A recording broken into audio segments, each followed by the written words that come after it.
komunikasi nggak selalu soal kata-kata. Pernah nggak kamu merasa seseorang benar-benar ngerti kamu? Padahal dia nggak ngomong sepatah kata pun? Ada momen-momen di hidup ini, ketika bahasa lisan justru jadi tamu tak diundang. Ketika diam lebih jujur dari ribuan kalimat. Ketika pandangan mata lebih keras daripada teriakan. Ketika genggaman tangan di saat yang tepat terasa lebih dalam dari segala bentuk, aku peduli. Aku inget banget kejadian waktu SMA.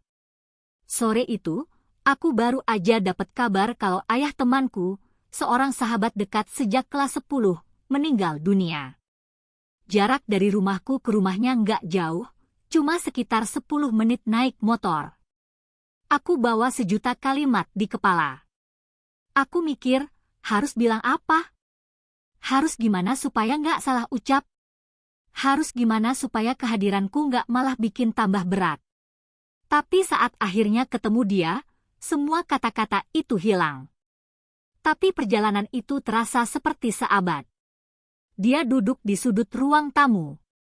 Matanya sembab, bajunya masih seragam sekolah. Dan yang aku lakukan cuma duduk di sampingnya. Diam. Sampai akhirnya dia bersandar ke pundakku. Nangis. Dan aku cuma diam.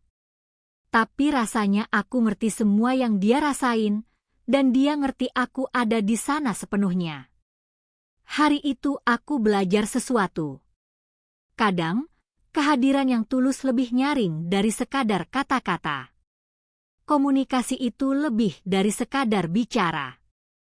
Di dunia yang serba cepat ini, kita kadang terlalu fokus sama apa yang harus dikatakan. Sampai lupa bahwa komunikasi itu juga tentang mendengar, merespons dengan tubuh, mengerti dengan hati, dan hadir dengan utuh. Pernah ngerasa, kok orang ini ngomongnya benar, tapi kenapa tetap nggak nyampe? Mungkin karena intonasinya datar. Ekspresinya kosong. Gesturnya nggak sinkron sama ucapannya. Atau, mungkin karena niatnya nggak tulus.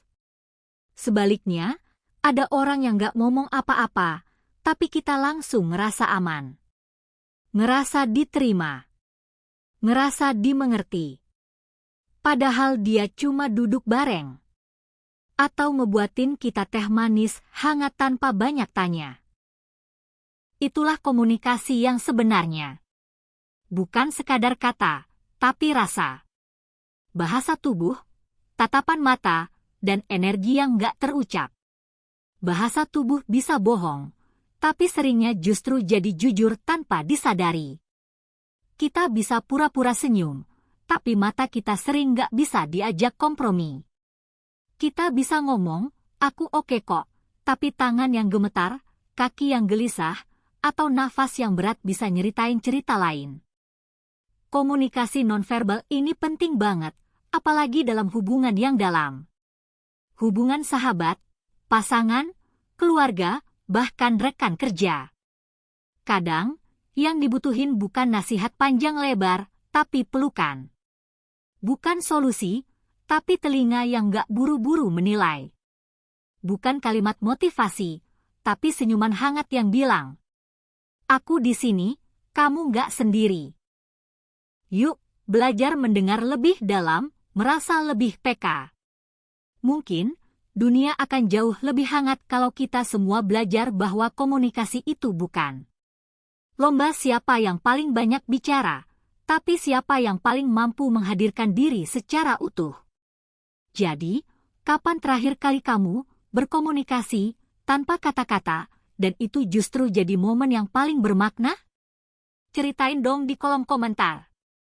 Pernah ngalamin momen, gak ngomong apa-apa tapi ngerti banget sama seseorang? Atau pernah justru ngerasa kata-kata malah bikin salah paham? Yuk, ngobrol.